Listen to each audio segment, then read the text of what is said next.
ಕರ್ತನ ಪರಿಶುದ್ಧವಾದ ನಮಗೆ ಸ್ತೋತ್ರವಾಗಲಿ. ಇವತ್ತು ನಾವು ಸ್ವರ್ಗಕ್ಕೆ ಎಂಥವ್ರು ಹೋಗ್ತಾರೆ, ನರಕಕ್ಕೆ ಎಂಥವ್ರು ಹೋಗ್ತಾರೆ ಅನ್ನುವಂಥ ವಿಷಯವನ್ನು ನಾವು ನೋಡ್ಕೊಳ್ಳೋಣ. ಅದರಲ್ಲಿ ಮುಖ್ಯವಾಗಿ ಎಂಥವರು ನರಕಕ್ಕೆ ಹೋಗ್ತಾರೆ ಅನ್ನುವಂಥ ವಿಷಯವನ್ನು ನಾವಿವತ್ತು ನೋಡ್ಕೊಳ್ಳೋಣ. ಅದಕ್ಕೋಸ್ಕರ ಪ್ರಾರ್ಥನೆ ಮಾಡ್ಕೊಳ್ಳೋಣ. ನಮ್ಮನ್ನು ಬಹಳವಾಗಿ ಪ್ರೀತಿ ಮಾಡಿದಂಥ ಪರಲೋಕದಲ್ಲಿರುವಂಥ ನನ್ನ ತಂದೆ ದೇವರೇ, ಅಪ್ಪ, ಈ ಒಂದು ದಿನವನ್ನು ಕೊಟ್ಟು ಇಲ್ಲಿಯವರೆಗೆ ನಡೆಸಿದ್ದಕ್ಕಾಗಿ ಸ್ತೋತ್ರ. ಹೌದು ಕರ್ತನೆ, ರಜಾ ಈ ಒಂದು ರೆಕಾರ್ಡಿಂಗ್ ಮಾಡ್ಲಿಕ್ಕೆ ಆಗುವಂತ ಕರ್ತನೆ ನೀವು ಸಹಾಯ ಮಾಡಿದ್ರಿ, ಅದಕ್ಕಾಗಿ ಸ್ತೋತ್ರ. ಪರಿಶುದ್ಧನ ದೇವರೇ, ಈ ಒಂದು ರೆಕಾರ್ಡಿಂಗನ್ನು ಯಾರು ಕೇಳ್ತಾರೆ ಕರ್ತನೆ, ಈ ಒಂದು ವಿಷಯಗಳನ್ನು ಯಾರು ಕೇಳ್ತಾರೋ ಕರ್ತನೆ ಅವರನ್ನು ಆಶೀರ್ವದಿಸ್ರಿ.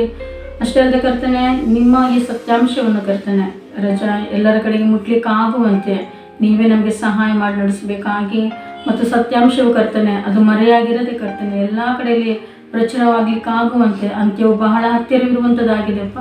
ಎತ್ತಲ್ಪಡಿಕೆಯು ಬಹಳ ಹತ್ತಿರವಿರುವಂಥದ್ದಾಗಿದೆ ಕರ್ತನೆ.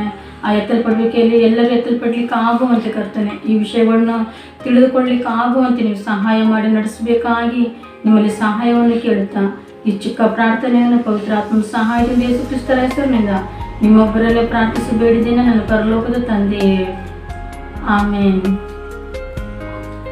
ಈಗ ನಾವು ನರಕಕ್ಕೆ ಎಂಥವ್ರು ಹೋಗ್ತಾರೆ ಅನ್ನುವಂಥ ವಿಷಯವನ್ನ ನಾವು ನೋಡ್ಕೊಳ್ಳೋಣ. ಎಲ್ರಿಗೂ ಒಂದು ದಾಹ ಇದೆ. ನಾನು ಸ್ವರ್ಗಕ್ಕೆ ಹೋಗ್ಬೇಕು ಅನ್ನುವಂಥ ದಾಹ ಎಲ್ರಿಗೂ ಇದೆ. ಮತ್ತೆ ಅವ್ರ ಹತ್ರ ಕೇಳಿದ್ರೆ, ಆಯ್ತು ಸ್ವರ್ಗ ಹೋಗಕ್ಕೆ ಇಷ್ಟ ಇದೆ, ಹೌದು, ಆದ್ರೆ ನೀವು ಎಲ್ಲಿಗೆ ಹೋಗ್ತೀರಾ ಅಂತ ಕೇಳಿದ್ರೆ ನೋಡ್ಬೇಕು ಅಂತಕೊಂಡು ಹೇಳ್ತಾರೆ. ಆದ್ರೆ ಯಾರು ಒಂದು ಪಕ್ಕ ಅಯ್ಯೋ ಹೌದು ನಾನು ಹೋಗ್ತೀನಿ ಅನ್ನುವಂಥದ್ದನ್ನ ಹೇಳಲ್ಲ. ಯಾಕೆ ಆ ಒಂದು ಸ್ಥಿರತೆ ಇಲ್ಲ ಅಂದ್ರೆ, ಅಲ್ಲಿ ಅವ್ರ ಹತ್ರ ಕೇಳಿದಾಗ ಅವ್ರು ಹೇಳೋದೇನೆಂದ್ರೆ, ನೋಡ್ಬೇಕು ದೇವ್ರ ಸಿಂಹಾಸನದ ಮುಂದೆ, ಬಿಳಿ ಸಿಂಹಾಸನದ ಮುಂದೆ ನಿಂತು ನೋಡ್ಬೇಕು, ದೇವ್ರು ಎಲ್ಲಿಗೆ ಹಾಕ್ತಾರೋ ಗೊತ್ತಿಲ್ಲ, ಅದು ನೋಡಿದ ಮೇಲೆ ಮತ್ತೆ ದೇವ್ರ ತೀರ್ಮಾನ, ಅದು ನಮ್ದೇನಿಲ್ಲ ಅಂತಕೊಂಡು ಹೇಳ್ತಾರೆ. ಆದರೆ ಬೈಬಲ್ ನಮ್ಗೆ ಏನು ಹೇಳ್ತಿದೆ ಅಂದರೆ, ನಾವು ಸ್ವರ್ಗಕ್ಕೆ ಹೋಗ್ತೀವೋ ನರಕಕ್ಕೆ ಹೋಗ್ತೀವೋ ಆ ಒಂದು ತೀರ್ಮಾನವನ್ನು ನಾವು ಇಲ್ಲೇ ಅದನ್ನು ಮಾಡ್ಕೋಬೇಕು. ಆ ಒಂದು ದೃಢತೆ, ಆ ಒಂದು ಸ್ಥಿರತೆಯನ್ನು ದೇವರು ನಮಗೆ ಕೊಟ್ಟು ಇಟ್ಟಿದ್ದಾರೆ. ಅದು ಒಂದು ಸ್ಥಿರತೆ ನಮಗೆ ಇಲ್ಲೇ ದೇವರು ಕೊಟ್ಟಿದ್ದಾರೆ. ಈಗ ನಾವು ಏನಂದರೆ ಆ ಒಂದು ಸತ್ಯಾಂಶದಲ್ಲಿ, ಆ ಒಂದು ದೇವರು ಕೊಟ್ಟಂಥ ಒಂದು ದೃಢತೆಯಲ್ಲಿ ನಾವು ಸ್ಥಿರವಾಗಿ ನಿಲ್ಬೇಕಾಗಿದೆ. ಅದಕ್ಕೋಸ್ಕರ ಈಗ ಸ್ಥಿರವಾಗಿ ನಿಲ್ಲಬೇಕು ಅಂತಂದರೆ ನಮ್ಗೇನಾಗಬೇಕಂದ್ರೆ ವಿಷಯಗಳು ಗೊತ್ತಾಗಬೇಕಾಗಿದೆ. ಈಗ ಎಷ್ಟೋ ಜನ ಏನು ಹೇಳ್ತಾರೆ ಅಂತಂದರೆ, ಸ್ವರ್ಗಕ್ಕೆ ಹೋಗೋ ವಿಷಯದಲ್ಲಿ ಎಷ್ಟೋ ಜನ ಮಾತಾಡ್ತಾ ಇರೋದೇನೆಂದರೆ, ಅದೇ ನಾನು ತಪ್ಪು ಮಾಡಿದ್ದೀನಿ, ನನ್ನಲ್ಲಿ ತಪ್ಪಿದೆ ತುಂಬ, ಆ ತಪ್ಪಿದ್ದಕ್ಕೆ ನಾನು ಸ್ವರ್ಗಕ್ಕೆ ಹೋಗಲ್ಲ ಅಂತಕೊಂಡು ಹೇಳ್ತಾರೆ. ಹೌದು, ತಪ್ಪಿಲ್ಲದೆ ಇರುವಂಥ ಮನುಷ್ಯ ಒಬ್ಬನೂ ಇಲ್ಲ. ಒಬ್ಬರಾದ ದೇವ್ರ ವಾಕ್ಯದಲ್ಲಿ ರೋಮ ಪತ್ರಿಕೆಯಲ್ಲಿ ಹೇಳ್ತಾ ಇದೆ, ನೀತಿವಂತನೂ ಒಬ್ಬನೂ ಇಲ್ಲ, ಒಬ್ಬನಾದರೂ ಇಲ್ಲ ಅಂತಕೊಂಡು ದೇವ್ರ ವಾಕ್ಯ ಕ್ಲಿಯರಾಗಿ ಹೇಳ್ತಾ ಇದೆ. ಅಂದರೆ ಯಾಕೆ ದೇವರಲ್ಲಿ ನೀತಿವಂತನು ಒಬ್ಬನಾದರೂ ಇಲ್ಲ ಅಂತಕೊಂಡು ಹೇಳ್ತಾ ಇದ್ದಾರೆ ಅಂತಂದರೆ, ಯಾಕೆ ಅಲ್ಲಿ ಹೇಳ್ತಿದ್ದಾರೆ ಅಂದರೆ, ಆದಾಮನಿಂದ ಬಂದಂಥ ವಿಷಯ ಇದು. ಯಾಕಂದರೆ ದೇವರು ಆದಾಮನನ್ನು ಸೃಷ್ಟಿ ಮಾಡಿದ್ರು. ಇದು ನಿಮ್ಗೆಲ್ರಿಗೂ ಗೊತ್ತಿರುವಂಥ ವಿಷಯನೇ. ದೇವರು ಆದಾಮನನ್ನು ಸೃಷ್ಟಿ ಮಾಡಿದ್ರು ಏನೇನು ತೋಟದಲ್ಲಿ. ಆಮೇಲೆ ಅವಳಿಗೆ ಸಹಕಾರಿಯಾಗಿ ಹೆಣ್ಣನ್ನು ಕೊಟ್ಟರು. ಆಮೇಲೆ ಹಣ್ಣು ತಿನ್ಬೇಡ ಅಂತ ಹೇಳಿದ್ರು, ಆ ಹಣ್ಣನ್ನು ತಿಂದರು. ಯಾವಾಗ ಈಗ ಒಬ್ಬ ಮನುಷ್ಯ ಪಾಪಿ ಆಗಿದೆ, ಅವಾಗ ಮನುಷ್ಯ ಅಲ್ಲಿ ತನಕ ಏನಾಗಿದ್ದ, ನೀತಿವಂತನಾಗಿದ್ದ. ಎಲ್ಲಿ ತನಕ ಅವನ ಹಣ್ಣು ತಗೊಂಡು ತಿಂದಿಲ್ವೋ ಅಲ್ಲಿ ತನಕ ಏನಾಗಿದ್ದ, ಮನುಷ್ಯ ನೀತಿವಂತನಾಗೇ ಇದ್ದ. ಈಗ ನೀತಿವಂತನಾಗಿದ್ದಂಥ ಮನುಷ್ಯ ಎಂತ ಮಾಡಿದ, ದೇವ್ರು ಹೇಳಿದ್ರು ಹಣ್ಣು ತಿನ್ಬೇಡ ಅಂತ ಹೇಳಿದ್ರು. ಆ ಹಣ್ಣು ತಿನ್ಬೇಡ ಅಂತ ಹೇಳಿದ್ದನ್ನು ಆದಾಮ ತಿಂದಾಗ ಅವನೆಂತಾದ, ನಡು ನೆತ್ತಿಯಿಂದ ಅಂಗಾಲ ತನಕನೂ ಆ ಮನುಷ್ಯ ಏನಾದ, ಪಾಪಿಯಾದ. ಈಗ ಆದಾಮ ಪಾಪಿಯಾದಾಗ ಈಗ ನಾವು ಕೂಡ ಏನಾಗಿದ್ದೀವಿ, ಈಗ ಎಲ್ಲರ ಹತ್ರ ನಾವು ಕೇಳಿದ್ರೆ ಹೇಳ್ತೀರ ನೋಡ್ರಿ, ನಾವು ಪಾಪಿಗಳು. ಹೇಗೆ ನಾವು ಪಾಪಿಗಳು? ನಾವು ಆದಾಮನಿಂದ ಪಾಪಿಗಳು. ಹೌದು, ಕರೆಕ್ಟ್. ಅದು ಆದಾಮನಿಂದ ನಾವು ಪಾಪಿಗಳು, ನಿಜ. ಈಗ ಆದಾಮನಿಂದ ಪಾಪಿಗಳಾದಂಥ ನಾವು ಆದಾಮನಿಂದ ಪಾಪಿಗಳಾಗಿದ್ದೀವಿ. ಈಗ ಆದಾಮನಿಂದ ಪಾಪಿಗಳಾದಂಥ ನಾವು ಈಗ ನಾವೇನಾಗಬೇಕು, ಈಗ ನೀತಿವಂತರಾಗಬೇಕು. ಹೇಗೆ ನಮಗೆ ನೀತಿವಂತರಾಗ ದಾರಿ ಹೇಗಿದೆ? ಈಗ ಆದಾಮ ಯಾವ ಪಾಪಿ ಆದ, ಹಣ್ಣು ತಿಂದಾಗ ನಡು ನೆತ್ತಿಯಿಂದ ಅಂಗಾಲ ತನಕ ಅವನು ಪಾಪಿ ಆದ. ಈ ಥರದಲ್ಲಿ ಪಾಪಿ ಆದಾಗ ಈ ನರಕ ಅನ್ನೋದು ದೇವ್ರು ಯಾರಿಗೆ ಬಿಟ್ಟಿದ್ರು? ಮನುಷ್ಯನಿಗಂತ ದೇವ್ರು ನರಕ ಮಾಡಿದ ಅಲ್ವೇ ಅಲ್ಲ. ಆ ನರಕವನ್ನು ಯಾರಿಗೆ, ಅದು ದೇವರಿಂದ ತಳ್ಳಲ್ಪಟ್ಟಂಥ ದೂತರಿದಾರಲ್ಲ, ಆ ದೂತರಿಗೋಸ್ಕರ ಆ ನರಕವನ್ನು ದೇವರು ಮಾಡಿದ್ರು. ಅಂದರೆ ನರಕಕ್ಕೆ ಮನುಷ್ಯನನ್ನು ಹಾಕಕ್ಕೆ ಮಾಡಿದಲ್ಲ ದೇವರು, ಆ ದೂತರಿಗೆ ನರಕವನ್ನು ಫಿಕ್ಸ್ ಮಾಡಿದ್ದು ದೇವರು. ಈಗ ಏನಾಯ್ತಂದರೆ, ಆ ಒಂದು ಸೈತಾನನ ದೂತನ ಮಾತನ್ನು ಕೇಳಿ ಆ ಒಂದು ಹಣ್ಣನ್ನು ಅವ್ರು ಎಂತ ಮಾಡ್ತಾರೆ, ಅಲ್ಲಿ ತಿಂತಾರೆ. ಆ ಒಂದು ಹಣ್ಣು ತಿಂದಾಗ ಏನಾಯ್ತು, ಅಲ್ಲಿ ಅವ್ರೇನಾದ್ರು ಈಗ ಸೈತಾನನ ಮಕ್ಕಳ ಲೆಕ್ಕಕ್ಕೆ ಬಂದ್ರು. ಅಂದ್ರೆ ಆದಮ ಏನಾದ ಅಲ್ಲಿ ಪಾಪಿ ಆದ. ಅಂದ್ರೆ ದೇವ್ರ ಪಾಪ ಅಂದ್ರೆ ಏನಂದ್ರೆ ದೇವರ ಮಾತನ್ನು ಮೀರೋದೇ ಪಾಪ. ಈಗ ಆದಮ ಏನಾಗ್ತಿದ್ದಾನೆ, ಈಗ ದೇವರ ಮಾತನ್ನ ಮೀರ್ತಾ ಇದ್ದಾನೆ. ಈಗ ದೇವರ ಮಾತನ್ನ ಮೀರಿದಾಗ ಅವನು ಪಾಪಿ ಆದ. ಈಗ ಆ ಒಂದು ಕಾರಣಕ್ಕೆ ಅವನೆಂತ ಮಾಡ್ತಿದ್ದಾನೆ, ದೇವ್ರೆಂತ ಮಾಡ್ತಿದ್ದಾರೆ, ಅವನನ್ನ ನರಕಕ್ಕೆ ಹಾಕುವಂಥದ್ದಾಗಿದೆ. ಈಗ ದೇವರಲ್ಲಿ ಇದು ಮಾಡ್ತಾ ಇರೋದೇನಂದ್ರೆ, ದೇವರಲ್ಲಿ ಮೇನ್ ಉದ್ದೇಶ ಏನಂದ್ರೆ ತಾನು ಸೃಷ್ಟಿ ಮಾಡಿದಂಥ ತನ್ನ ಮಕ್ಕಳು ನರಕಕ್ಕೆ ಹೋಗ್ಲೇಬಾರದು ಅನ್ನುವಂಥದ್ದು ದೇವ್ರದೊಂದು ಮೇನ್ ಉದ್ದೇಶ. ಅದಕ್ಕೋಸ್ಕರ ದೇವ್ರೆಂತ ಮಾಡಿದ್ರು, ಈಗ ಆದಮ ಏನಾಗಿದ್ದ, ಪಾಪಿ ಆದ. ನಡು ನೆತ್ತಿಯಿಂದ ಅಂಗಲ್ ತನಕ ಪಾಪಿ ಆಗಿದ್ದಾನೆ ಅಂತ ಅಂದಮೇಲೆ ಅವನೇನಾದ, ನರಕಕ್ಕೆ ಫಿಕ್ಸ್ ಅಂತ ಆದ. ಈಗ ನರಕಕ್ಕೆ ಫಿಕ್ಸ್ ಆದಂತ ಅವನನ್ನ ಎಂತ ಮಾಡ್ಬೇಕು, ಈಗ ನರಕದಿಂದ ತಪ್ಪಿಸ್ಬೇಕು. ಈಗ ನರಕದಿಂದ ತಪ್ಪಿಸೋದಕ್ಕೋಸ್ಕರ ದೇವ್ರು ಎಂತ ಮಾಡ್ತಿದ್ದಾರೆ, ಮನುಷ್ಯನಾಗಿ ಬರ್ತಾ ಇದ್ದಾರೆ. ಮನುಷ್ಯನಾಗಿ ಬಂದು ತಾನು ಆ ಒಂದು ತ್ಯಾಗವನ್ನ ಮಾಡೋದ್ರ ಮುಖಾಂತರ ಒಂದು ಬಿಡುಗಡೆಯನ್ನ ದೇವರಲ್ಲಿ ಕೊಡ್ತಾ ಇದ್ದಾರೆ. ಈಗ ಕೆಲವರು ಅಂತಾರೆ ಏನಂದ್ರೆ, ಕ್ರಿಶ್ಚಿಯನ್ ಅವರಿಗೆ ಅವ್ರ ಆದಮನಿಂದ ಬಂದವರು, ಅವ್ರ ಪಾಪಿಗಳು, ಅವ್ರಿಗೆ ಓಕೆ, ಅವ್ರದ್ದೆಲ್ಲ ಕ್ರಿಶ್ಚಿಯನ್ ಅವರು, ಅವ್ರಿಗೆ ಅದು ಸರಿ ಅಂತಕೊಂಡು. ಆದರೆ ಈ ಒಂದು ನರಕ ಅನ್ನೋ ವಿಷಯ ಇದೆಯಲ್ಲ, ನರಕ ಮತ್ತು ಸ್ವರ್ಗ ಅನ್ನೋ ವಿಷಯ ಪ್ರತಿಯೊಂದು ಮಾನವ ಕುಲಕ್ಕೆ ಅದು ಇರುವಂಥದ್ದಾಗಿದೆ.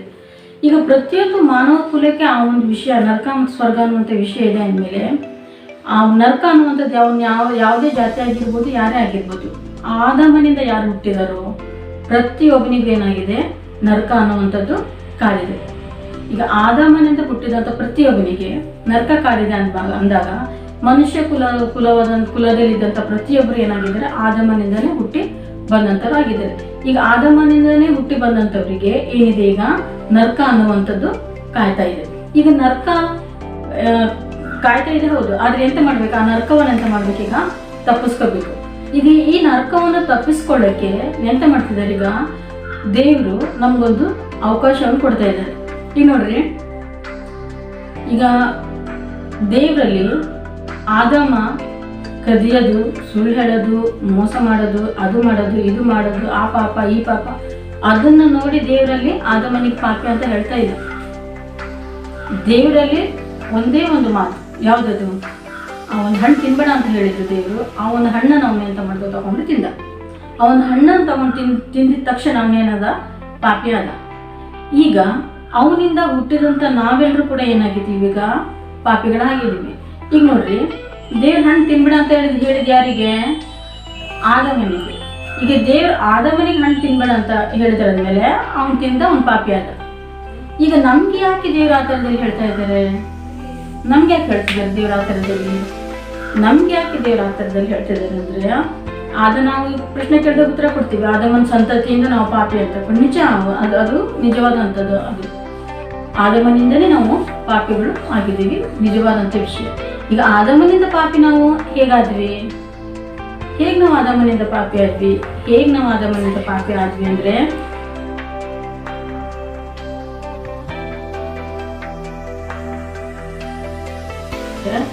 ನಾವು ಮಾಡಿದಂಥ ಪಾಪಗಳಿಂದ ಅಲ್ಲ.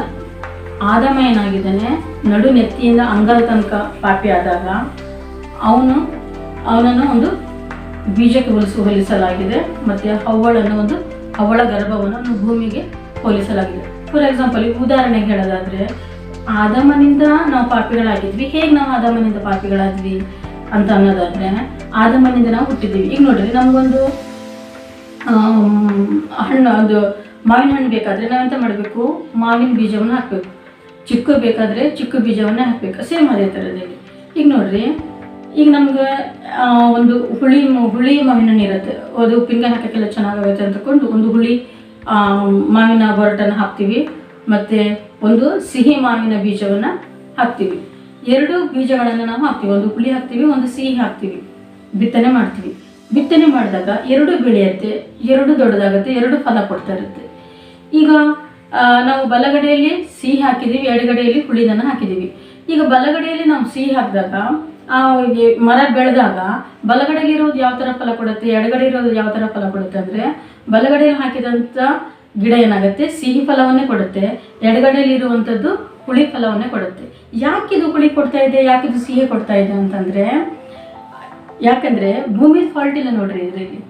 ಆದರೆ ಅಲ್ಲಿ ಏನಂದರೆ ಆ ಬೀಜ ಎಂತ ಮಾಡ್ತಿದೆ, ಎಲ್ಲ ಭೂಮಿಯಲ್ಲಿರುವಂಥ ಎಲ್ಲ ಸಿಹಿ ಅಂಶಗಳನ್ನು ತಗೊಂಡು ಅಲ್ಲಿ ಕೊಡ್ತಾ ಇದೆ. ಅದಕ್ಕೋಸ್ಕರ ಆ ಹಣ್ಣು ಏನಾಗ್ತಿದೆ, ಸಿಹಿ ಆಗ್ತಿದೆ. ಇಲ್ಲಿ ಹುಳಿ ಯಾಕಾಯಿತು ಅಂತಂದರೆ ಭೂಮಿಯಲ್ಲಿರುವಂಥ ಹುಳಿ ಅಂಶಗಳನ್ನು ತಗೊಂಡು ಅಲ್ಲಿ ಕೊಡ್ತಾ ಇದೆ. ಅದಕ್ಕೋಸ್ಕರ ಏನಾಗ್ತಿದೆ, ಅದು ಹುಳಿ ಆಗಿದೆ. ಅದೇ ಥರದಲ್ಲಿ ಈಗೇನಂದರೆ ಈಗ ನಾವು ಯಾಕೆ ಪಾಪಿ ಅಂತಂದರೆ, ಈಗ ನೋಡ್ರಿ ನಾನು ಮುಂಚೆ ಹೇಳಿದ್ದೀನಿ, ದೇವರು ನಾವು ಮಾಡಿದ್ದು ಪಾಪಗಳು ನೋಡಿ ನಮಗೆ ಪಾಪಿ ಅಂತ ಹೇಳ್ತಾ ಇಲ್ಲ. ದೇವ್ರ ವಾಕ್ಯ ಏನು ಹೇಳ್ತಿದೆ, ತಾಯಿ ಗರ್ಭದಲ್ಲಿರುವಾಗಲೇ ಪಾಪಿ ಅಂತ ದಾವಿದನ ಮುಖಾಂತರದಲ್ಲಿ ಕೀರ್ತನೆಯಲ್ಲಿ ಕೀರ್ತನ 55:5ನೇ ವಚನದಲ್ಲಿ ತಾಯಿ ಗರ್ಭದಲ್ಲಿರುವಾಗಲೇ ಮಗು ಪಾಪಿ ಅಂತ ದೇವರಲ್ಲಿ ಮೆನ್ಷನ್ ಮಾಡಿರ್ತಿದ್ದಾರೆ. ಈಗ ತಾಯಿ ಗರ್ಭದಲ್ಲಿ ಮಗು ಏನು ಪಾಪ ಮಾಡಿದೆ? ತಾಯಿ ಗರ್ಭದಲ್ಲಿ ಅದಷ್ಟೇ ಸಣ್ಣ ಹೊಟ್ಟೆ, ಆ ಒಂದು ಹೊಟ್ಟೆಯಲ್ಲಿ ಆ ಮಗು ಏನು ಪಾಪ ಮಾಡಿದೆ? ಕೆಲವರು ಹೇಳ್ತಾನೆ ತಂದೆ ತಾಯಿ ಮಾಡಿದಂಥ ಪಾಪ ಮಗು ಹೋಗುತ್ತೆ ಅಂತಕೊಂಡು. ತಂದೆ ತಾಯಿ ಮಾಡಿದ ಪಾಪ ಹೇಗೆ ಮಗು ಹೋಗುತ್ತೆ? ಹೇಗೆ ಹೋಗುತ್ತೆ ಅದು ಮಗುಗೆ? ಈಗ ನೋಡ್ರಿ, ಈಗ ನಾನೇನಾದರೂ ಕದ್ದಿದ್ದೀನಿ ಅಂತ ತಿಳ್ಕೊಳ್ಳೋಣ. ಈಗ ನಾನು ಕದ್ದಿದ್ದೀನಿ, ಈಗ ನನ್ನ ಮಗಳಿಗೆ ಏನಾದರೂ ಅಥವಾ ನನ್ನ ಮಗನಿಗೆ ಏನಾದರೂ ಕಳ್ಳ ಅಂತಕೊಂಡು ಕಳ್ಳಿ ಅಂತ ಹೇಳಿ ಜೈಲಿಗೆ ಹಾಕಿದ್ರೆ ನಾವು ಒಪ್ತೀವ? ಇದು ಮನುಷ್ಯರಾದಂಥ ನಾವು ನೋಡ್ರಿ, ಮನುಷ್ಯರಾದಂಥ ನಾವು ಕೂಡ ಇದು ಒಪ್ಪಕ್ಕೆ ನಮ್ಗೆ ಸಾಧ್ಯ ಆಗ್ತಾ ಇಲ್ಲ. ಹಾಗಿರ್ಬೇಕಾದ್ರೆ ದೇವರು ಯಾವ ಥರದಲ್ಲಿ ಇದನ್ನು ಹೇಳ್ತಾ ಇದ್ದಾರೆ? ದೇವ್ರು ಹೇಳಿದಾರೆ ಅಂದಮೇಲೆ ಅದ್ರಲ್ಲಿ ತಪ್ಪಿಲ್ಲ, ದೇವ್ರು ಹೇಳಿದಾರೆ ಅಂದಮೇಲೆ ಅದು ನಿಜನೇ, ಅದು ಸತ್ಯವಾದದ್ದು. ಯಾಕಂದರೆ ದೇವರಲ್ಲಿ ಯಾವುದೇ ತಪ್ಪುಗಳು ಇಲ್ಲ. ದೇವರಂದರೆ ಅವರು ಪರಿಶುದ್ಧರು, ಅವರಲ್ಲಿ ಯಾವುದೇ ಫಾಲ್ಟ್ ಇಲ್ಲ. ಈಗ ದೇವ್ರ ಬಾಯಿಂದ ಆ ಮಾತು ಬಂದಿದೆ ಅಂದಮೇಲೆ ಅದು ಮುಗೀತು.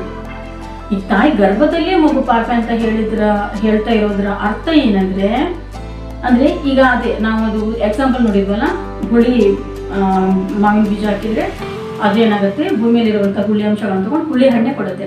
ಅದೇ ಥರದಲ್ಲಿ ಆದಾಮ ಏನಾದ ನಡುನೆತ್ತಿಯಿಂದ ಅಂಗ ತನಕನೂ ಪಾಪಿ ಆದಾಗ ಈ ಆದಾಮ ಎಂತ ಮಾಡ್ತಿದ್ದಾನೆ, ಪಾಪಿ ಆದಂಥ ಈ ಆದಾಮ ಮತ್ತು ಹವ್ವ ಇವರಿಂದ ಏನಾಗ್ತಿದೆ, ಮಗು ಹುಡ್ತಾ ಇದೆ. ಈಗ ಮಗು ಹುಡ್ತಾ ಇರ್ಬೇಕಾದ್ರೆ ಅದೊಂದು ಬಿತ್ತನೆಯ ಕಾರ್ಯ ನಡೀತಾ ಇದೆ. ಆದಾಮ ಒಂದು ಬಿತ್ತನೆಯ ಕಾರ್ಯವನ್ನು ಮಾಡ್ತಾ ಇದ್ದಾನೆ. ಅಲ್ಲಿ ಏನಾಗ್ತಿದೆ, ಒಂದು ಮಗು ಅಲ್ಲಿ ಹುಡ್ತಾ ಇದೆ. ಈಗ ಹುಡ್ತಾ ಇರುವಂಥ ಮಗುನೇ ಏನಾಗಿದೆ, ಈಗ ಪಾಪಿನೇ ಆಗಿದೆ.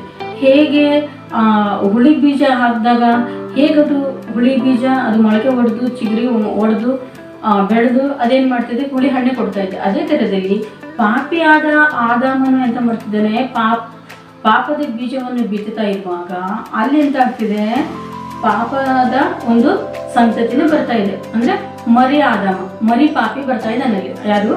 ಕಾಯಿನ, ಹೇಬೇಲ, ಹಾಗೆ ಮತ್ತೆ ಸುಮಾರು ಜನ ಮಕ್ಕಳನ್ನು ಪಡೆದಿದ್ದಾನೆ. ಅವರಿಂದನೇ ನಾವೆಲ್ಲರೂ ಬಂದಂಥವ್ರಾಗಿದ್ದೀವಿ. ಈಗ ನಾವೆಲ್ಲರೂ ಏನಾಗಿದ್ದೀವಿ, ಈಗ ಪಾಪಿಗಳಾಗಿದ್ದೀವಿ. ಈಗ ನೋಡ್ರಿ, ನಾನು ಮುಂಚಿಂದನೇ ಹೇಳ್ತಾ ಇದ್ದೀನಿ ನಿಮಗೆ, ನಾವು ಮಾಡಿದ ಪಾಪ ನೋಡಿ ದೇವ್ರು ನಮ್ಗೆ ಪಾಪಿ ಅಂತ ಹೇಳ್ತಾ ಇಲ್ಲ. ನಾವು ಸುಳ್ಳು ಹೇಳೋದು, ಕದಿಯೋದು, ಮೋಸ ಮಾಡೋದು, ಅದು ಇದು ಎಲ್ಲ ಇದಾವಲ್ಲ, ಅದೆಲ್ಲ ನೋಡಿ ದೇವ್ರು ಪಾಪಿ ಅಂತಿಲ್ಲ. ತಪ್ಪಾಗಿ ಅರ್ಥ ಮಾಡ್ಕೋಬೇಡ್ರಿ. ನಾನಿಲ್ಲಿ ನೀವೇನು ಬೇಕಾದ್ರೂ ತಪ್ಪು ಮಾಡ್ರಿ ಅಂತ ಹೇಳ್ತಾ ಇಲ್ಲ. ವಿಷಯ ಏನಿದೆ, ವಿಷಯವನ್ನು ಸರಿಯಾಗಿ ಅರ್ಥ ಮಾಡ್ಕೊಳ್ರಿ. ದೇವ್ರು ಎಂತ ಮಾಡ್ತಿದ್ದಾರೆ ಅಂದರೆ, ನಮ್ಮ ಒಳಗಡೆ ಇರುವಂಥ ಈ ಒಂದು ತಪ್ಪನ್ನು ದೇವ್ರು ಅಂತ ಮಾಡ್ತಿದ್ದಾರೆ. ಅದು ಹೇಗೆ ಬಂತು, ಯಾಕೆ ನಾವು ತಪ್ಪು ಮಾಡ್ತೀವಿ ಅನ್ನುವಂಥದ್ದನ್ನು ದೇವ್ರು ನಮಗೆ ಇಲ್ಲಿ ಕಲಿಸ್ಕೊಡುವಂಥವ್ರು ಆಗಿದ್ದಾರೆ.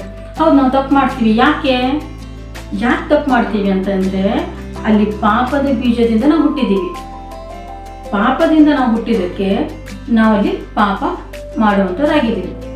ಪಾಪದ ಬೀಜದಿಂದ ನೋಡ್ರಿ, ಮತ್ತೊಂದು ಸತಿ ನಾನು ಹೇಳ್ತಿದ್ದೀನಿ, ಪಾಪದ ಬೀಜದಿಂದ ಹುಟ್ಟಿದ್ದಕ್ಕೆ ನಾವು ಪಾಪ ಮಾಡ್ತಿದ್ದೀವಿ. ಅದೇ ಥರದಲ್ಲಿ ಈಗ ನೀತಿಯ ಬೀಜದಿಂದ ಹುಟ್ಟಿದರೆ ನಾವಲ್ಲಿ ನೀತಿವಂತರಾಗಿರಲಿಕ್ಕೆ ಚಾನ್ಸಸ್ ಉಂಟು. ಅಂದರೆ ಇಲ್ಲೇನೆಂದರೆ, ಪಾಪದ ಬೀಜದಿಂದ ಹುಟ್ಟಿದ್ದಕ್ಕೆ ನಾವು ಪಾಪ ಮಾಡ್ತಾ ಇದ್ದೀವಿ. ಆ ಒಂದು ಹುಳಿ ಮರ ಯಾಕೆ ಹುಳಿ ಆಯಿತು ಅಂತಂದರೆ, ಆ ಬೀಜ ಹುಳಿತಿದ್ದಕ್ಕೆ ಅದೇನಾಯಿತು, ಅಲ್ಲಿ ಹುಳಿ ಫಲ ಕೊಡ್ತಾ ಇದೆ. ಈಗ ನಾವು ಕೂಡ ಯಾಕೆ ನಾವು ಈ ಒಂದು ಕದಿಯೋದು, ಸುಳ್ಳು ಹೇಳೋದು, ಮೋಸ ಮಾಡೋದು, ಅದು ಇದು ದೇವ್ರ ವಾಕ್ಯಕ್ಕೆ ವಿರೋಧವಾಗಿ ನಾವು ಯಾಕೆ ಹೋಗ್ತಾ ಇದೀವಿ ಅಂದರೆ, ನಾವು ಈ ಪಾಪದ ಬೀಜದಿಂದ ಹುಟ್ಟಿದ್ದಕ್ಕೇನೆ ನಾವು ಏನಾಗ್ತಿದೀವಿ, ಆ ಥರದಲ್ಲಿ ಸ್ವಭಾವವನ್ನು ನಾವಲ್ಲಿ ತೋರಿಸ್ತಾ ಇದ್ದೀವಿ. ಇದು ನಮಗಿರುವಂಥ ಒಂದು ಬುಡನೇ ಏನಾಗಿದೆ, ಈಗ ಪಾಪದಾಗಿದೆ. ಈ ಬುಡನೇ ಪಾಪ ಆಗಿದ್ದಕ್ಕೆ ಯಾರಿಗೆ ಈ ಬುಡದಿಂದ ಬಂದಂಥ ಪಾಪ ಪರಿಹಾರ ಆಗಿಲ್ವೋ ಅವ್ರು ಎಲ್ಲಿಗೆ ಹೋಗ್ತಾರೆ, ನರಕಕ್ಕೆ ಹೋಗುವಂಥವ್ರಾಗಿದ್ದಾರೆ. ಯಾರಿಗೆ ಬುಡದಿಂದ ಬಂದಂಥ ಪಾಪ ಪರಿಹಾರ ಆಗಿಲ್ವೋ ಅವರು ನರಕಕ್ಕೆ ಹೋಗ್ತಾರೆ. ಹಾಗಾದರೆ ಈಗ ಈ ಒಂದು ಬುಡದಿಂದ ಬಂದಂಥ ಪಾಪ ಅಂದರೆ ಮತ್ತೊಂದು ಥರದಲ್ಲಿ ಹೇಳ್ಬೇಕಂದ್ರೆ ಜನ್ಮ ಪಾಪ. ಜನ್ಮದಲ್ಲಿ ತಾಯಿ ಗರ್ಭದಲ್ಲಿ ಇರ್ತಾನೆ ಬರುವಂಥ ಪಾಪ. ಈ ಜನ್ಮ ಪಾಪ ಹೇಗೆ ಪರಿಹಾರ ಆಗುತ್ತೆ? ಈ ಜನ್ಮ ಪಾಪ ಪರಿಹಾರ ಆದರೆ ಮಾತ್ರ ಸ್ವರ್ಗಕ್ಕೆ ಹೋಗ್ತಾರೆ. ಜನ್ಮ ಪಾಪ ಪರಿಹಾರ ಆಗಿಲ್ಲ ಆದರೆ, ಅಥವಾ ಈ ಹುಟ್ಟಿದಾಗಿಂದ ಬಂದಂಥ ಪಾಪ, ಆ ಒಂದು ಪಾಪ ಪರಿಹಾರ ಆಗಿಲ್ಲ ಆದರೆ ಯಾರು ಸ್ವರ್ಗಕ್ಕೆ ಹೋಗೋಕ್ಕೆ ಚಾನ್ಸಸ್ ಇಲ್ಲ. ಪ್ರತಿಯೊಬ್ಬರು ನರಕಕ್ಕೆ ಹೋಗ್ತಾ ಇರೋದು ಅದೇ ಕಾರಣಕ್ಕೆ. ಮತ್ತು ಅಷ್ಟೇ ಅಲ್ಲ, ಪ್ರತಿಯೊಬ್ಬರಲ್ಲಿ ಪಾಪ ಇರುವಂಥದ್ದು ಅದೇ ಕಾರಣಕ್ಕೆ. ಯಾಕಂದರೆ ಆ ಒಂದು ಬೀಜದಿಂದ ಹುಟ್ಟಿದ್ದಕ್ಕೇನೆ, ಪಾಪದ ಬೀಜಾಂಶದಿಂದ ಹುಟ್ಟಿದ್ದಕ್ಕೇನೆ ಮನುಷ್ಯನಲ್ಲಿ ಏನಿದೆ, ಪಾಪ ಇದೆ. ಅದಕ್ಕೆ ಪಾಪ ಮಾಡುವಂಥವ್ರಾಗಿದ್ದಾರೆ. ಈಗ ಏನಾಗಬೇಕಂದ್ರೆ, ಈಗೇನಂದರೆ ನಮಗಲ್ಲಿ ಹುಳಿದು ಬೇಡ ಅಂತಂದ್ರೆ, ಆ ಹುಳಿ ಮರ ನಮಗೆ ಬೇಡ ಅಂತಂದರೆ ಅದ್ರ ಕೊಂಬೆ ಕಡಿದ್ರೆ ಆಗತ್ತಾ? ಇಲ್ಲ, ಮತ್ತೆ ಚಿಗುರತ್ತೆ, ಮತ್ತೆ ಇದು ಕೊಡುತ್ತೆ. ನಮ್ಗೆ ಹುಳಿ ಹಣ್ಣೇ ಬೇಡ ಅಂತಂದರೆ ನಾವೆಂತ ಮಾಡಬೇಕು? ಆ ಮರವನ್ನು ನಾವು ಬುಡ ಸಮೇತ ಕೀಳಬೇಕು. ಬುಡ ಸಮೇತ ನಾವು ಕಿತ್ತರೆ ನಮ್ಗೆ ನೆಕ್ಸ್ಟ್ ಮತ್ತೆ ಆ ಹಣ್ಣು ನಮಗೆ ಸಿಗೋದಿಲ್ಲ ಅಲ್ವಾ? ಆ ಹಣ್ಣು ನಮ್ಗೆ ಅದು ಸಿಗೋದಿಲ್ಲ. ಅದೇ ಥರದಲ್ಲಿ ಈಗೇನಾಗಬೇಕಂದ್ರೆ, ಸ್ವರ್ಗಕ್ಕೆ ಹೋಗೋಕ್ಕೆ ನಾವೇನಾಗಬೇಕೀಗ ನೀತಿವಂತರಾಗಬೇಕು. ಈಗ ನೀತಿವಂತರಾಗಬೇಕು ಅಂತಂದರೆ ಈ ಒಂದು ಪಾಪದ ಬುಡ ನಮಗಿತ್ತಲ್ಲ, ಆದಮನಿಂದ ಬಂದಂಥ ಈ ಪಾಪದ ಬುಡ ಇತ್ತಲ್ಲ, ಆ ಬುಡ ಏನಾಗಬೇಕೀಗ ಹೋಗಬೇಕು. ಯಾಕಂದರೆ 1 ಕೊರಿಂಥಿ 15:45 ವಚನದಲ್ಲಿ ನಾವು ನೋಡೋದಾದರೆ ಅಲ್ಲಿ ದೇವ್ರ ವಾಕ್ಯ ನಮ್ಗೆ ಹೇಳ್ತಾ ಇದೆ. ಈಗ ನೋಡ್ರಿ, ಮೊದಲನೇ ಆದಮನಿಂದ ನಮ್ಗೇನಾಯಿತು? ಪಾಪ ಬಂತು. ನಾವಲ್ಲಿ ನೋಡೋದಾದರೆ 1 ಕೊರಿಂಥಿ 15:45 ವಚನದಲ್ಲಿ ನಾವು ಓದೋದಾದರೆ, ಬರೆದಿರುವ ಪ್ರಕಾರ ಮೊದಲನೆಯ ಮನುಷ್ಯನಾದ ಆದಾಮನು ಜೀವಾತ್ಮನಾದನು, ಕಡೆ ಆದಾಮನು ಬದುಕಿಸುವ ಆತ್ಮನಾಗಿದ್ದಾನೆ. ಈ ಆದಾಮನಿಂದ ಏನಿತ್ತು? ಖಾಲಿ ಒಂದು ಜೀವ ಬಂತಷ್ಟೇ ನಮಗೆ. ಈ ಭೂಲೋಕದಲ್ಲಿ ನಾವು ಜೀವಿಸುವಂಥ ಜೀವಿಗಳಾಗಿವೆ ಅಷ್ಟೇ. ಆದರೆ ಕಡೆ ಆದಾಮ ಇದ್ದಾನಲ್ಲ, ಈ ಮೊದಲನೇ ಆದಾಮ ಯಾರು? ಈ ನಮ್ಮ ಆದಾಮ, ಅವಳ ಗಂಡ, ದೇವ್ರು ಮಾಡಿದಂಥ ಮೊದಲನೇ ಪುರುಷ. ಇವ್ರೇನಾಗಿದ್ದಾರೆ? ಆದಾಮನಿಂದ ಇವರು ಮೊದಲನೇ ಆದಾಮ. ಆದರೆ ಈಗ ಮತ್ತೊಬ್ಬ ಆದಾಮ ಇರ್ತಾರೆ. ಯಾರು? ಕಡೆ ಆದಾಮ. ಅವ್ರ ನಂತರ ಮತ್ತಾರು ಬರುವಂಥ ಅವಶ್ಯಕತೆ ಇಲ್ಲ. ಈ ಕಡೆ ಆದಾಮ, ಆ ಕಡೆ ಆದಾಮ ಯಾರು? ಅವರೇ ಯೇಸು ಕ್ರಿಸ್ತರು. ಈಗೇನಂದರೆ ಆದಾಮನಿಂದ ನಾವೇನಾದ್ವಿ? ಪಾಪಿಗಳಾಗಿ ಹುಟ್ಟಿದ್ವಿ. ಅದಕ್ಕೋಸ್ಕರ ನರಕ ಏನಾಗ್ತಿದೆ? ಬಾಯಿ ಬಿಟ್ಟು ಕಾಯ್ತಾ ಇದೆ. ಈಗೇನಾಗಬೇಕಂದ್ರೆ ಈಗೇನಂದರೆ ಈ ಕಡೆ ಆದಾಮ, ಈಗ ನಾವು ಮೊದಲನೇ ಆದಾಮನಿಂದ ಹುಟ್ಟಾಯಿತು. ಈಗ ಎರಡನೇದೇನೆಂದರೆ ನಾವು ಕಡೆ ಆದಾಮ ಯಾರು? ಯೇಸು ಕ್ರಿಸ್ತರು. ಈ ಕಡೆ ಆದಾಮನಿಂದ ನಾವೇನಾಗಬೇಕೀಗ? ಹುಟ್ಟಬೇಕು. ಅದಕ್ಕೋಸ್ಕರ ಯೋಹಾನ ಪತ್ರಿಕೆಯಲ್ಲಿ ಕೂಡ ಉಂಟು ನೋಡ್ರಿ. 1 ಯೋಹಾನ 5ನೇ ಅಧ್ಯಾಯದಲ್ಲಿ ಈ ಮರಣಕರವಾದ ಪಾಪ, ಮರಣಕರವಲ್ಲದ ಪಾಪ ಅಂತಲೂ ಇದೆ ಅಲ್ವಾ? ಈಗ ಮರಣಕರವಾದ ಪಾಪ ಅಂದರೆ ಯಾವುದು? ಮರಣಕರವಲ್ಲದ ಪಾಪ ಅಂದರೆ ಯಾವುದು? ಈಗ ಮರಣಕರವಾದ ಪಾಪ ಕೆಲವರು ಹೇಳ್ತಾರೆ ಅದು ಹೊಟ್ಟೆ ಕಿಚ್ಚು, ಅದು ಇದು ಅಂತ ಹೇಳ್ತಾರೆ. ಅದೆಲ್ಲ ಅಲ್ಲ. ಮರಣಕರವಾದ ಪಾಪ ಯಾವುದಂದ್ರೆ ಯೇಸು ಕ್ರಿಸ್ತರನ್ನ ನಂಬದೇ ಇರುವಂಥದ್ದೇ ಮರಣಕರವಾದ ಪಾಪ. ಯೇಸು ಕ್ರಿಸ್ತರಿಂದ ತೊಳೆಯಲ್ಪಡದೇ ಇರುವಂಥದ್ದೇ, ಯೇಸು ಕ್ರಿಸ್ತರಿಂದ ನರಕವನ್ನು ಬಿಡಿಸ್ಕೊಳ್ಳದೇ ಇರುವಂಥದ್ದೇ, ಯೇಸು ಕ್ರಿಸ್ತರನ್ನು ನಂಬದೇ ಇರುವಂಥದ್ದೇ ಮರಣಕರವಾದ ಪಾಪ. ಮರಣಕರವಲ್ಲದ ಪಾಪ ಇದೆ. ಮರಣಕರವಲ್ಲದ ಪಾಪ ಯಾವುದು? ಅದೇ ನಾವು ಮಾಡ್ತೀವಲ್ಲ, ಕದಿಯೋದು, ಸುಳ್ಳು ಹೇಳೋದು, ಮೋಸ ಮಾಡೋದು, ಆಜ್ಞೆಗಳನ್ನ ನಾವೇನು ಮೀರ್ತೀವಲ್ಲ, ಆ ಆಜ್ಞೆಗಳನ್ನ ಮೀರೋದೇನಿದೆ ಮರಣಕರವಲ್ಲದ ಪಾಪ. ಆದರೆ ಹೆಚ್ಚಾಗಿ ಜನ ಎಂತ ಮಾಡ್ತಿದ್ದಾರೆ ಅಂದರೆ ಈ ಮರಣಕರವಲ್ಲದ ಪಾಪವನ್ನೇ ಎಂತ ಮಾಡ್ತಿದ್ದಾರೆ, ಆ ಒಂದು ಪಾಪವನ್ನು ತೋರಿಸಿ ನಿನ್ನ ಸ್ವರ್ಗಕ್ಕೆ ಹೋಗಲ್ಲ, ನಿನ್ನ ನರಕಕ್ಕೆ ಹೋಗ್ತೀಯ ಅಂತಕೊಂಡು ಹೇಳ್ತಾರೆ. ನೋಡ್ರಿ, ಇಲ್ಲಿ ವ್ಯತ್ಯಾಸ ಇದೆ. ಈ ವ್ಯತ್ಯಾಸವನ್ನು ನಾವಿಲ್ಲಿ ತಿಳ್ಕೋಬೇಕು.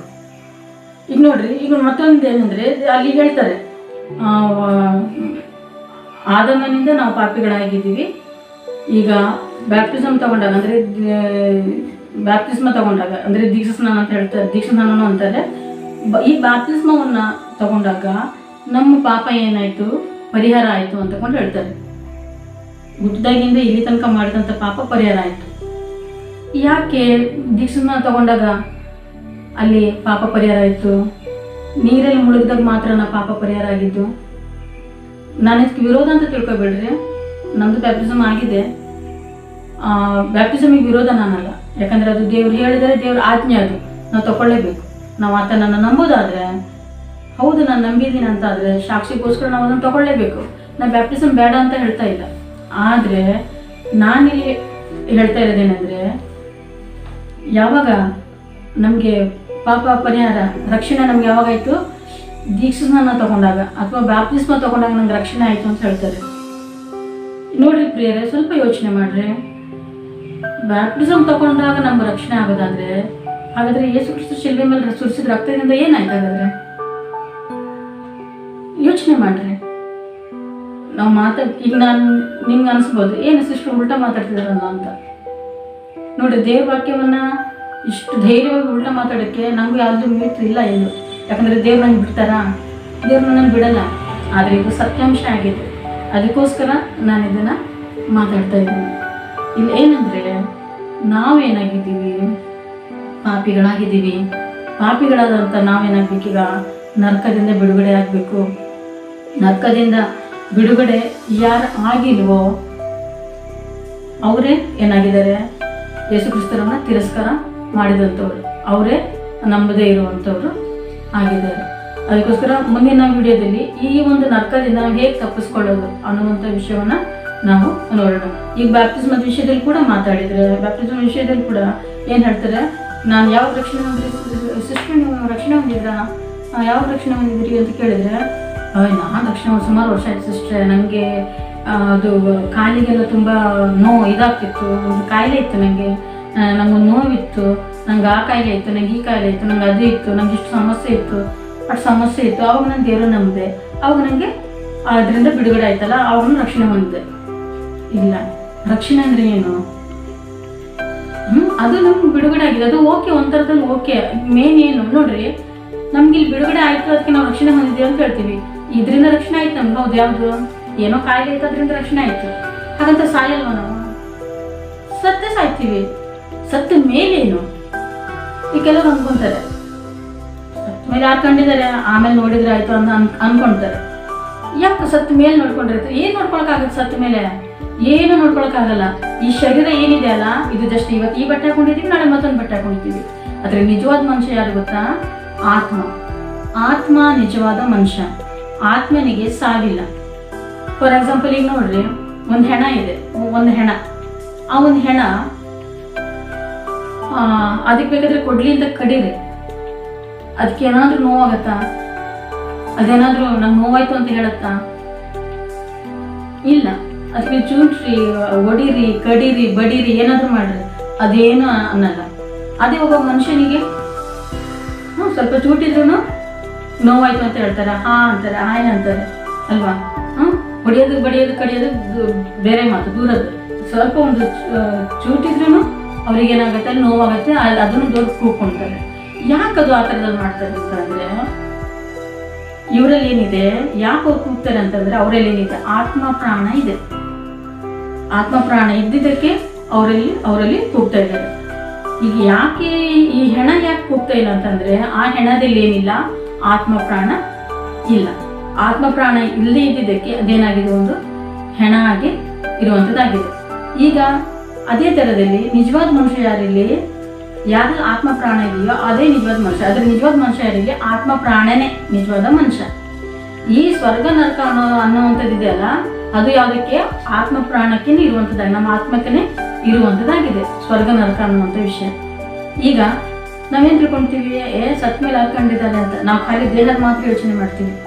ಇಲ್ಲ ಪ್ರಿಯರೇ, ದೇಹದ ಮಾತ್ರ ಅಲ್ಲ, ನಾವು ಆತ್ಮದನ್ನು ಯೋಚನೆ ಮಾಡಬೇಕು.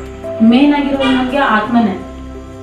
ಆತ್ಮ ನಮ್ಮ ಆತ್ಮ ನರಕಕ್ಕೆ ಹೋಗ್ತಿರೋ ಥರದಲ್ಲಿ ನೋಡ್ಕೋಬೇಕು. ಈಗ ನೋಡ್ರಿ, ಈ ಶರೀರ ಇದೆಯಲ್ಲ, ನಮಗೆ 60, 70, ಬಲ ಹೆಚ್ಚಿದೆ ಅಂದರೆ 80. ಇನ್ನೇನಾದ್ರೂ ಇರ್ತೀವಂದ್ರೆ ಒಂದು 100 ವರ್ಷ, ಅದಕ್ಕಿಂತ ಹೆಚ್ಚು ಯಾವ ಮನುಷ್ಯನ ಬದುಕಲ್ಲ ಬಿಡ್ರಿ. ಅಷ್ಟೇ ಇರುವಂಥದ್ದು. ಆದರೆ ಆತ್ಮಕ್ಕೆ ಇಷ್ಟೇ ಅಂತ ಲಿಮಿಟ್ ಇಲ್ಲ.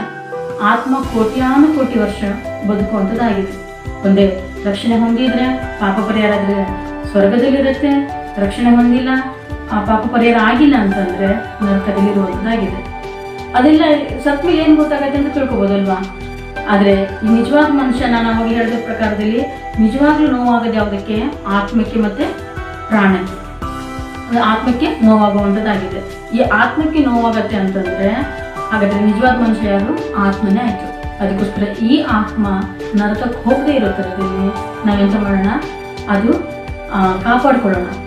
ನಮ್ಮ ಆತ್ಮವನ್ನು ಕಾಪಾಡೋ ಜವಾಬ್ದಾರಿ ಕೆಲಸ ದೇವ್ರು ಮಾಡಿಟ್ಟಿದ್ದಾರೆ. ಆದರೆ ಅದನ್ನು ಸ್ವೀಕರಿಸಿ ಅದನ್ನು ಪಡ್ಕೊಳ್ಳುವಂಥ ಜವಾಬ್ದಾರಿ ನಮಗಿದೆ, ನನಗೆ, ನಿಮಗೆ. ನಂಗೆ ನರ್ಕಕ್ಕೆ ಹೋಗೋಕೆ ಇಷ್ಟ ಇಲ್ವಾ? ಹಾಗಾದರೆ ನಾನು ಅದನ್ನು ಕಂಡ್ಕೋಬೇಕು, ನಾನು ಅದನ್ನು ಪಡ್ಕೋಬೇಕು. ನನಗೆ ನರ್ಕಕ್ಕೆ ಹೋಗೋದು ಬೇಡವಾ? ಬೇಡ, ಇದ್ದಂಗೆ ಇದ್ಬಿಡೋಣ, ಏನು ಟೆನ್ಷನ್ ಇಲ್ಲ. ಇದ್ದಂಗೆ ಇದ್ಬಿಟ್ರೆ ಇದಲ್ಲ ಆರಾಮಿಗೆ ಹೋಗ್ಬಿಡ್ತೀವಿ. ನರ್ಕ ನಾವು ಮಾಡ್ತಾ ಇರೋದು ಹೆಂಗಿದೆ ಅಂದರೆ ನರ್ಕದ ಲಾಸ್ಟ್ ತುದಿಗೆ ಹೋಗ್ಬೋದು, ನಾವು ಆ ಥರದಲ್ಲಿ ಇದ್ದೀವಿ. ಅಷ್ಟು ಮಟ್ಟಿಗೆ ನಾವು ನಮ್ಮಲ್ಲಿ ಕೆಟ್ಟತನ ತುಂಬಿಕೊಂಡು ಆ ಥರದಲ್ಲಿ ಇರುವಂಥದ್ದಾಗಿದೆ.